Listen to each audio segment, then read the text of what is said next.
back, guys. In the last video we basically just observed, so in this video I'm gonna state some of the things that I find a lot of amateur golfers do that are probably preventing them from hitting the best score or shooting the best score that they want to shoot out there. So I hope you guys get something out of this video, and don't forget to give it a thumbs up and subscribe to my channel so I can keep making more golf content for you guys.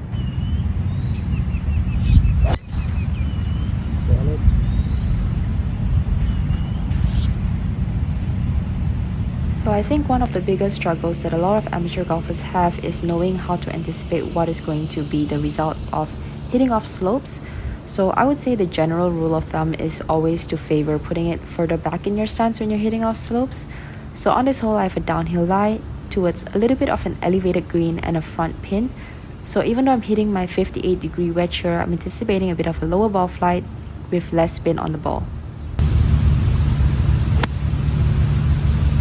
Because it's a front pin, we know that we can't be too cute with this. I basically carried that pin high and I still left myself right around a 27 foot putt here. So it's not really going to apply for today's pin, but for instance, if we had a middle pin or a back pin, we need to know that because of how the ball is going to come out with a lower ball flight and with less spin, we might be taking a shorter club just to be accommodating for the distance difference that's going to come off from hitting off a slope.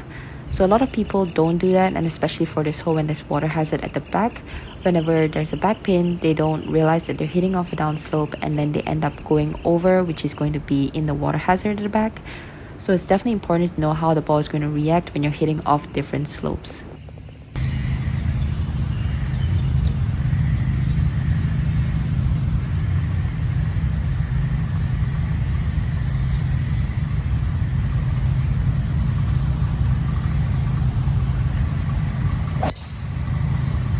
So the second most common mistake that I see a lot of people do is to just overestimate their distance and never take enough club.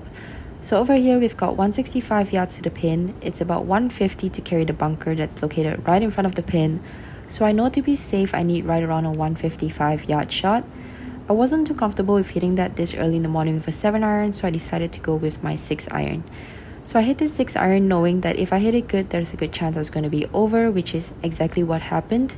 But we know the two alternatives. It's either going to be a little bit short, because if I just miss that 7-iron a little bit, I'm probably going to end up in that bunker.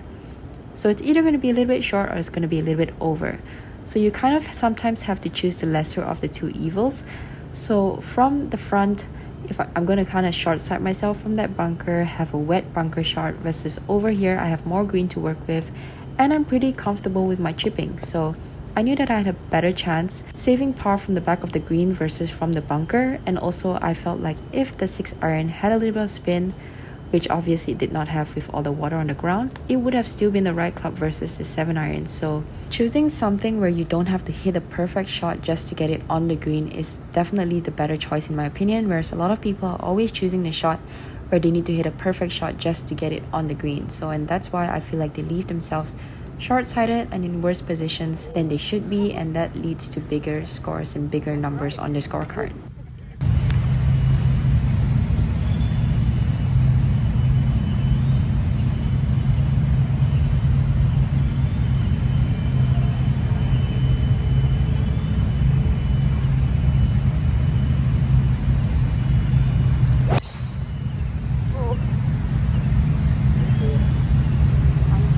Observation number 3 is, I think a lot of people have heard this multiple times before. It's knowing when to take your medicine. Obviously you can see here I've got a high lip bunker. Even though it's a par 5, I can't be too cute. I know that if I hit something that's going to be able to clear this bunker, I'm still going to give myself a good look at hitting this green in 3, which is basically all we need for a par 5. If I try to be too cute, there's a good chance I was going to hit that lip. Also, there's a good chance I'm going to go into the other bunker, which meant that the best case scenario is going to be 4 on. So from here I've got 152 yards, but it's still a third shot into the green on a par 5. So always knowing when to take your medicine. There's times when you can be aggressive, there's times when you can go straight at the pin, and there's times when you need to know, okay, this is where I've made a mistake and now I've just got to be humble and take my medicine.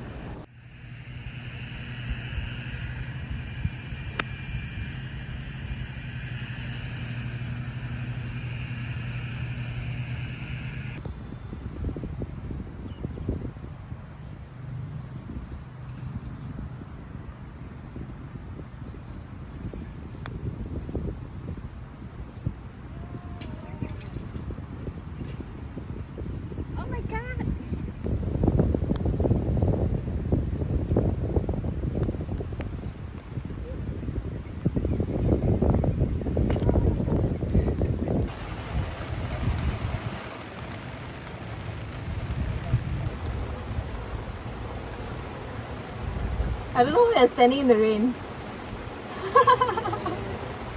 So after a 20-minute intermission from the rain, we continue with hole 13, where you can see it's a pretty daunting hole, pretty narrow fairway, water hazard on the entire left side, and water hazard short as well. And I think this is the biggest mistake that I feel a lot of people, pros or amateurs, do is, but of course more with amateurs, is swinging away from hazards. So I think a lot of us forget that the worst thing that could happen is honestly you lose a ball. Like a lot of people see hazards and they start freaking out, they get tight in their body, they get stiff, and then they produce some of the worst shots that they've hit probably in the entire round. And they wonder why that happens, and then they put it in their heads that, oh, I just hit this hole, I can't hit this hole, like this is the worst hole in this golf course, I'm always hitting in the hazard. But a big thing is that they're just simply not swinging freely. I can guarantee you that if you swing freely, it doesn't matter. Of course, you're not always going to hit it in the fairway, but even your worst shot from swinging freely is going to be better than your best shot from swinging away from hazards. Hey, after rain, buddy. Yeah.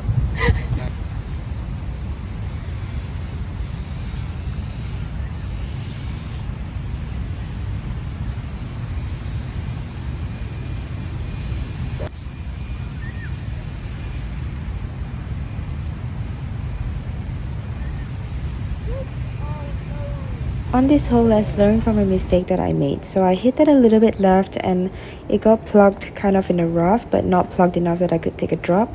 It was also after the rain, so we knew that this was going to be a very heavy shot. I took an 8-iron because I thought that it was going to be enough, but now looking back at it, I've got an uphill lie which is going to reduce the distance. I'm in the rough, basically plugged, which is definitely going to reduce the distance. And it's after the rain, so it's wet as well, so it's going to be super heavy. And there's a bunker short, so the one place that we don't want to go is short, and that's exactly what happened here. So I obviously had the wrong club selection here, but I think in that situation chose the wrong target. I think a lot of times one of the things that we do is we don't really think about the options that we have for a shot, especially when we have a sort of difficult shot. Like the difficulty of that shot was because of the lie, but there wasn't really anything in front of me, so I still didn't really think about the options of, like, for instance, I could have gone right of this bunker, because anything right of this bunker I would have still been on the green, and worst to worst I've maybe had a 60-foot putt, but I could still 2-putt from 60 feet.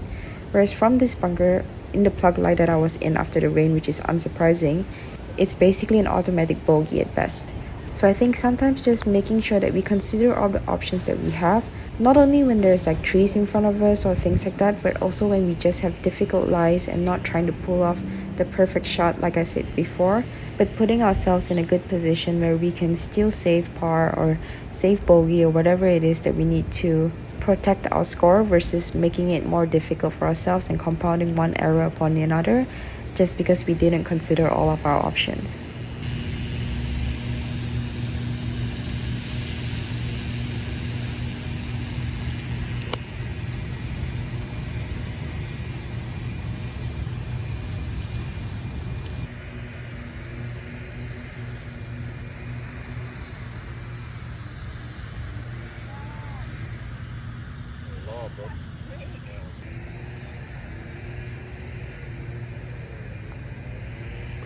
Next, I think one of the biggest things that a lot of people do that really adds on to the score is just being too greedy.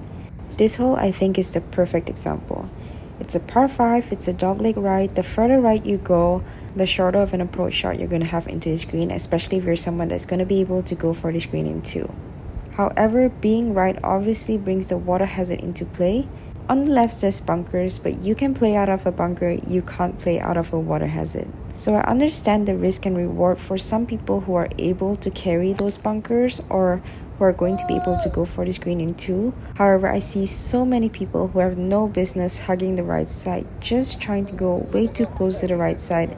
And I can't tell you the amount of times that they go into the water hazard, not because they hit a bad shot, which is acceptable. Everybody's going to hit a bad shot, but because they were simply aiming there or being too greedy and wanted to go too close towards the water hazard instead of just aiming towards the wider part of the fairway.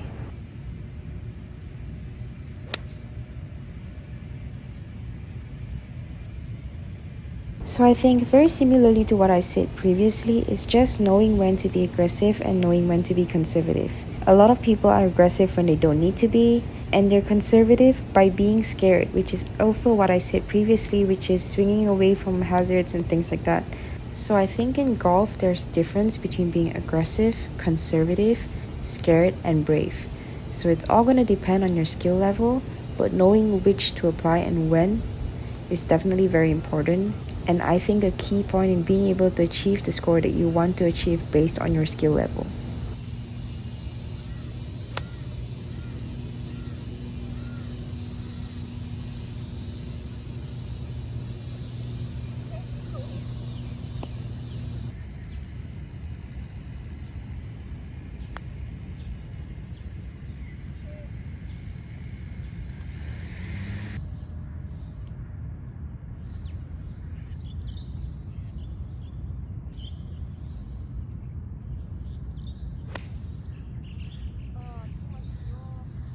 So another important point that I think a lot of people don't think about, but I think it's actually one of the more important ones, is I feel like a lot of people don't apply the same level of importance to every single putt. I think it's important to give every putt the same amount of priority, because yes, it might be a little bit unreasonable to think that you're going to be holding every 75 feet putt, but you should be trying to hold them and you should be giving the same level of importance to them, because at the end of the day they're both just golf shots.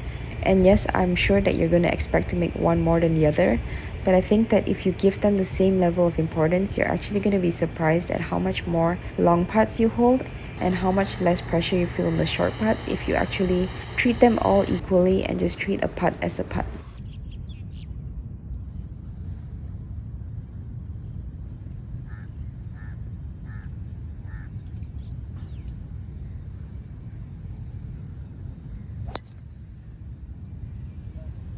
Finally, the last tip that I'm going to give for today is honestly, golf is just golf.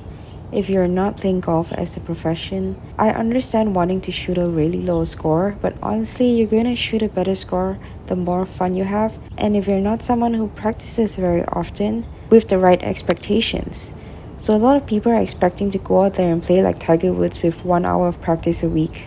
I'm sorry to tell you guys, golf is a game that requires a lot of practice, and if you don't put in the amount of time that is needed to play to the level that you want to play, just enjoy playing golf at the level that you are playing. If not, put in the time to get better, and then you're going to start seeing results. So I guess just adjust your expectations, play to the level that you can play at.